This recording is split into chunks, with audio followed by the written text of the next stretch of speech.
आपने सुना कि कावेरी जी अपनी तीनों बेटियों ईशा, मोहिनी और सुहाना की शादी 3 घर जमाई लड़कों के साथ करवा देती है। उन्हें लगता है कि ये लड़के शायद घर का कामकाज संभालेंगे, लेकिन उनके तीनों घर जमाई बहुत आलसी थे। वो नौकरी भी नहीं करते थे और बाहर का काम भी नहीं। कावेरी जी ने अपनी बेटियों से कहा कि वो प्रेगनेंसी का बहाना बनाकर अपने पतियों को सबक सिखाए।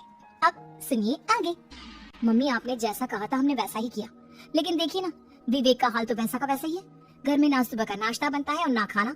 नौकरी पर जाने की बात करूं तो खाने को दौड़ता है मुझे।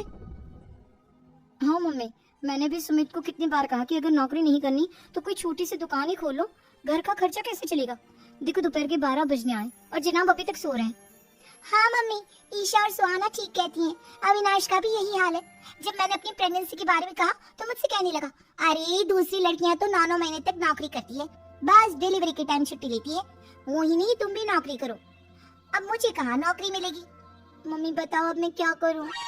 हे भगवान, क्या सोचकर घर जमाई दामाद लाई थी मैं कि मेरी बेटियां मेरे पास रहेंगी और खुश रहेंगी, लेकिन इन आलसी दामादों ने तो हमारी जिंदगी को भी प्रॉब्लम में डाल दिया है। मैं तो कहती हूँ मम्मी, हम लोग वापस अपनी जॉब पर जाना शुरू कर देते हैं। बता देते हैं इन लोगों को कि हमने प्रेगनेंसी का बहाना किया है। नहीं नहीं बेटा, ऐसी गलती भी मत करना। अगर तुमने ऐसा किया तो इन तीनों की आदत और खराब हो जाएगी। अरे आज नहीं तो कल कभी तो तुम प्रेग्नेंट होगी, तब वापस यही प्रॉब्लम आएगी, तब क्या करोगी तुम तीनों। हाँ मम्मी, आपकी बात तो बिल्कुल सही है। इन लोगों को तो सुधारना ही पड़ेगा। लेकिन कैसे? अपने बच्चों के आने की खबर सुनकर भी इन लोगों पर कोई असर नहीं हो रहा। पैसे कमाने के लिए घर से बाहर निकलना ही नहीं चाहते ये तीनों। अब मेरे दिमाग में एक प्लान आया है। तुम तीनों चिंता मत करो, उन तीनों को बुलाओ, फिर मैं बात करती हूँ। थोड़ी देर बाद कावेरी जी अपने तीनों दामादों को सामने बुलाकर अपनी बात कहना शुरू करती हैं। अविनाश, सुमित और विवेक, देखो बेटा, मैं ना तुम तीनों से बड़ा प्यार करती हूँ, इसीलिए तो तुम्हें घर जमाई बनाकर रखा है मैंने। अरे मम्मी जी, सीधे सीधे कहिए ना, क्या बात है। प्यार तो हम भी आपको बहुत करते हैं। अरे मम्मी जी, आपकी इज्जत भी बहुत करते हैं। अरे भैया, आपकी जैसी सास और कमाने वाली बीवी सबको मिलती है क्या? हाँ मम्मी, विवेक और सुमित ठीक कर। आपकी बेटी से शादी करके मेरी तो जिंदगी ही अच्छी हो गई है। जानती हूँ मैं, और ये भी जानती हूँ कि तुम तीनों अपने अपनी बीवियों से बहुत प्यार करते हो। बेटा, बात ऐसी है कि हमारे कुल गुरु ने कहा है कि प्रेग्नेंट होने के बाद मेरी तीनों बेटियां शुरू के 4 महीने हमारे गांव में जाकर रहेगी, जहां मेरे चाचा जी रहते हैं। अरे लेकिन क्यों मम्मी, गांव में जाकर रहने की क्या जरूरत है इन तीनों को? वो क्या है ना बेटा, हमारे परिवार को एक श्राप है। अगर मेरी बेटियों ने यहाँ पर बच्चा पैदा करने की कोशिश की तो उनके बच्चों को कुछ भी हो सकता है। इसलिए अब से लेकर 4 महीने पूरे होने तक इन्हें गांव वाले घर में रहना पड़ेगा। हाँ, तो इसमें प्रॉब्लम क्या है मम्मी जी? हम भी वहाँ जाकर रहेंगे, पिकनिक बनाएंगे। अरे भाई, बीवी जहाँ हम भी वहाँ। हाँ यार, आइडिया तो बहुत अच्छा है। शहर की जिंदगी में रह रहकर परेशान हो चुके हैं, अब कुछ दिन गांव में बिताएंगे। तुम लोग समझने की कोशिश क्यों नहीं करते? तुम में से कोई भी वहाँ नहीं जा सकता, और मैं यहाँ रहूंगी ना तुम तीनों के साथ। 4 महीने की तो बात है, उसके बाद ये तीनों ही लौट कर आ जाएंगी। ठीक है मम्मी जी, अब हमारे बच्चों का सवाल है तो ये तो करना ही पड़ेगा। कावेरी अपनी तीनों बेटियों को कुछ दिन के लिए घर से बाहर कहीं दूसरे शहर में रहने के लिए भेज देती है। कुछ दिनों के बाद, अरे मम्मी जी, बहुत दिन से पिज्जा नहीं खाया, मंगवाइए ना।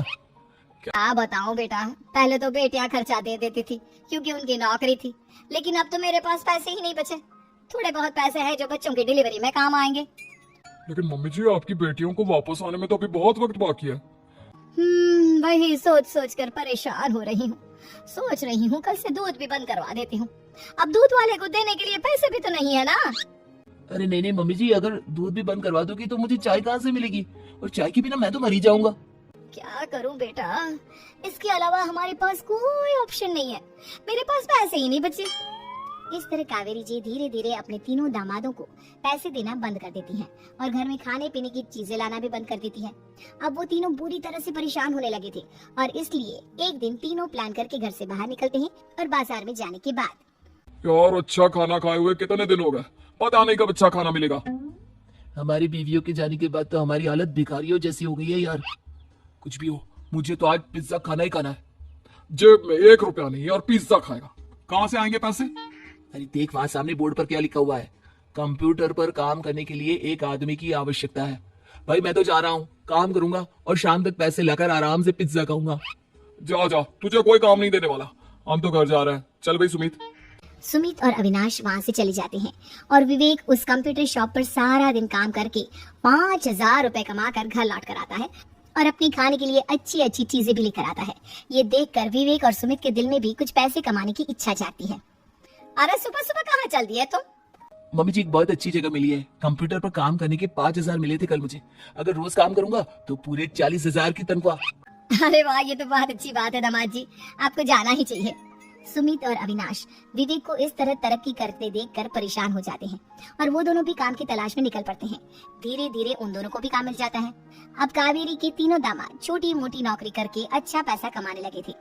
एक दिन कावेरी उन्हें अपने पास बुलाती है। अरे वाह, विवेक 40,000 कमा लेता है, अविनाश 60,000 और सुमित तुम भी 40,000 के आसपास कमा ही लेते हो। कुल मिलाकर तुम अच्छे खासे पैसे कमा रहे हो बेटा। हाँ मम्मी जी, बहुत मजा आता है जब महीने के एंड में मोटी रकम हाथ में आती है। पूछिए मत मम्मी जी, घर में रहकर रोटी बना बनाकर और तो जैसा महसूस होने लगा था मुझे तो। हाँ बेटा, तुम तीनों की बात तो बिल्कुल ठीक है और जानते हो अब तुम तीनों की पत्नियां भी वापस लौट कर आने वाली है। लेकिन मम्मी जी अभी तो उन्हें गए सिर्फ 2 महीने हुए हैं, आपने तो कहा था वो 4 महीने के बाद लौट कर आएंगी। ऐसा कुछ नहीं है बेटा, मैं सिर्फ तुम तीनों को सबक सिखाना चाहती थी कि आदमी घर में बैठकर बीवी की कमाई खाता हुआ अच्छा नहीं लगता। इस दुनिया में हर इंसान को मेहनत करनी चाहिए, काम करना चाहिए, चाहे वो औरत हो या आदमी, ताकि अपने परिवार को संभाल सके।